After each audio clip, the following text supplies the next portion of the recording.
A team from the World Health Organization making its way to China to set up an investigation into the origins of COVID-19.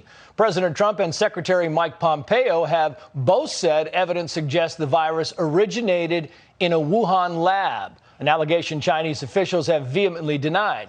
With me now is Congressman Reschenthaler, a member of the House Foreign Affairs Committee. Congressman, good to see you. Are you curious about timing at all? Why now? Why is the World Health Organization sending a team to China now? Have anything to do you suspect, with the president pulling funding away from who?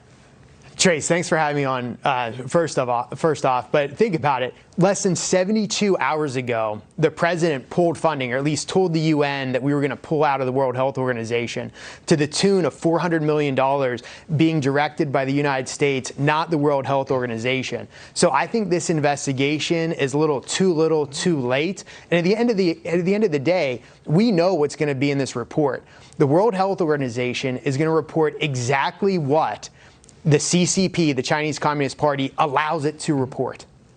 Yeah, and here's the deal. The way this goes down, they're telling us, is that the WHO team will actually work with some Chinese scientists, and the question becomes, will the Chinese just guide this thing? Will they cooperate? Is it open? The Chinese foreign minister says this, quoting here, China took the lead in inviting WHO experts to investigate and discuss the scientific virus tracing. The purpose is to contribute to a more effective global epidemic response and a global public health cooperation. It demonstrates that China takes on its responsibility as a major country, in contrast to the U.S., which keeps shirking its responsibility for the incompetence of its epidemic response. So they have a statement, then they take a swipe at the U.S. here. The question that everybody's asking is, the evidence of that Wuhan market is gone.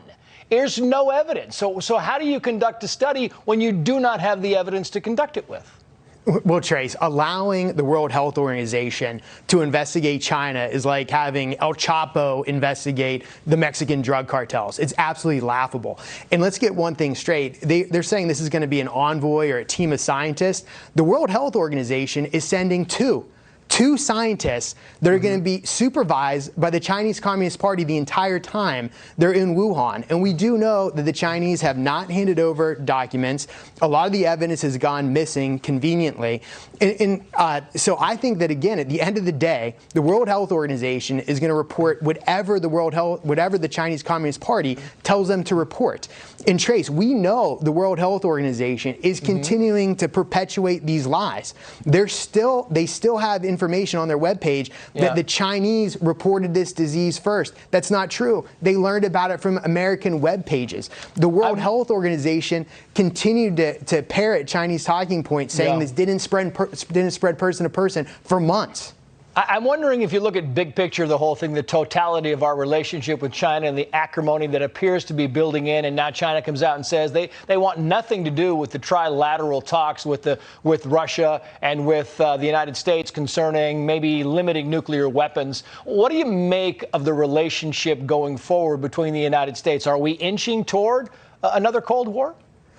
Trace, we're already in a Cold War with China. China has overtly said they want to be the world superpower, and they want to do it by 2049. They've escalated that time frame to be 2029. We are already in a Cold War, whether we like it or not. But the fact that we're having these negotiations on nuclear weapons without China is foolhardy. We know that China is our adversary right now. Russia is certainly too, but China is our main adversary. And to limit ourselves bilaterally with Russia, to tie our hands when China is projected to double the amount of nuclear weapons they have within 10 years, we can't tie our hands. We've got to take the threat from China seriously. And if we're going to limit our nuclear weapons, China has to as well.